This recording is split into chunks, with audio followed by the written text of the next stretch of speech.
Hi sa inyo. Medyo malamig ang panahon dahil umuulan.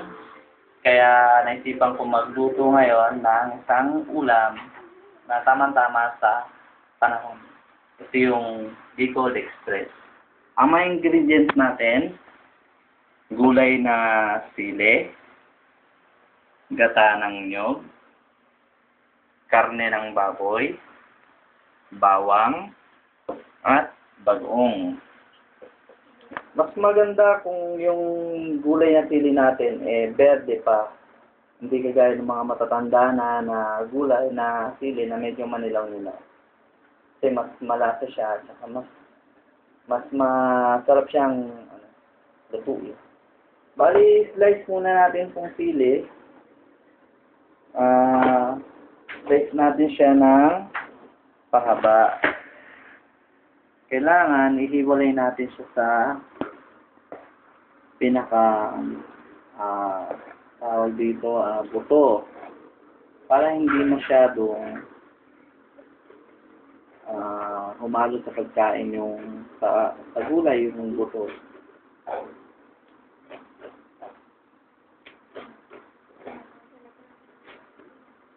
Para maiwasan din yung tawag na almorana.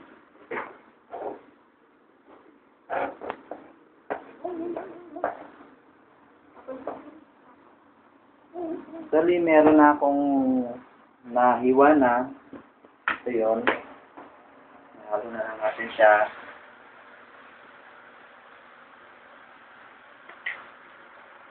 And, Hindi pa. Tanago. first step natin, siyempre, natin na po yung mawali. Wala nating ilalagay itong gata ng niyog.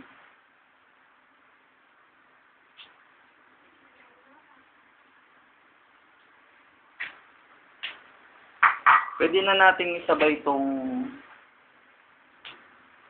baboy. Itong karne ng baboy para habang kumukulo siya, naluluto na rin yung baboy. Karne.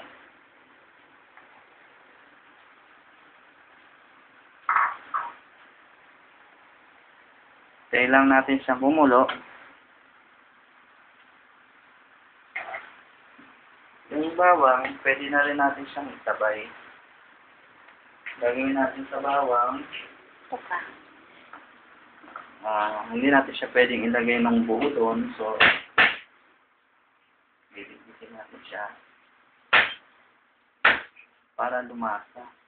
Saka, patanggal din ang lahat. Tayo lang natin yung kumulo. Medyo kailangan lang ang tabayanan natin siya kasi ang gata naninikit siya sa kawali.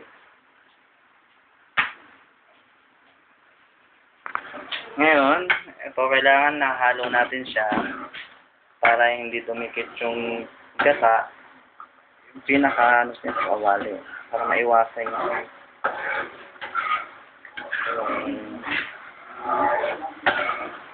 lapo.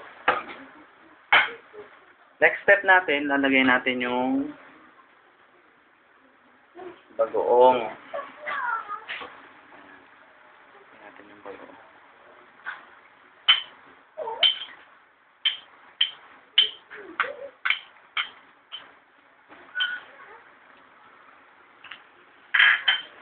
Siyempre, haluin natin yan.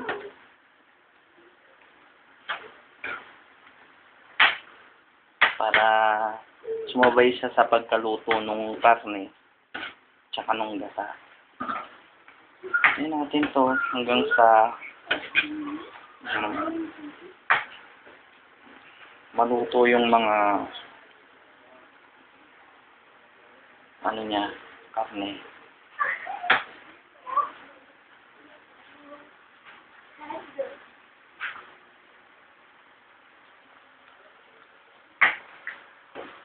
Alagaan lang natin siya sa halo. Kailangan lang matyaga ka maghalo. Kasi talagang ito yung magpapasarap sa Bicol Express. yung gata at yung mantika ng baboy.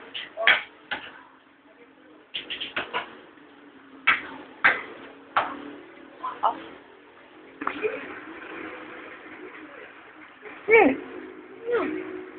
Ngayon, eto na. Naluto na ang baboy. At ang dating gata, ngayon isa na siyang ganap na mantika. Susunod na natin ang gulay. Ito, ilalagay na natin yung gulay na sili. Medyo mahirap siyang in-slice kasi iwinalay natin sa buto. Kaya mas masarap pag pinagigyan pa ng ulam.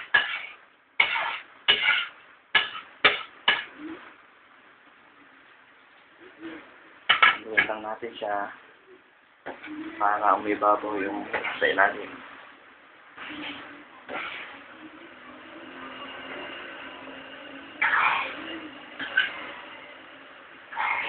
Kailangan lang alagahan sa halo. Kasi babalansin natin yung gano'n.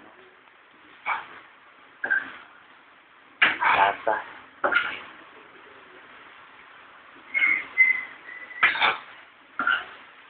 Medyo mabango na.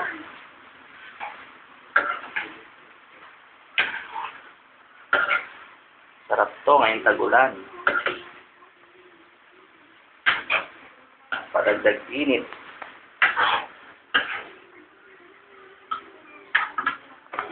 Ngayon, eto na ang ating Bicol Express. Kung siya. Kung kulang sa anghang, lagyan nyo na lang ng labuyo.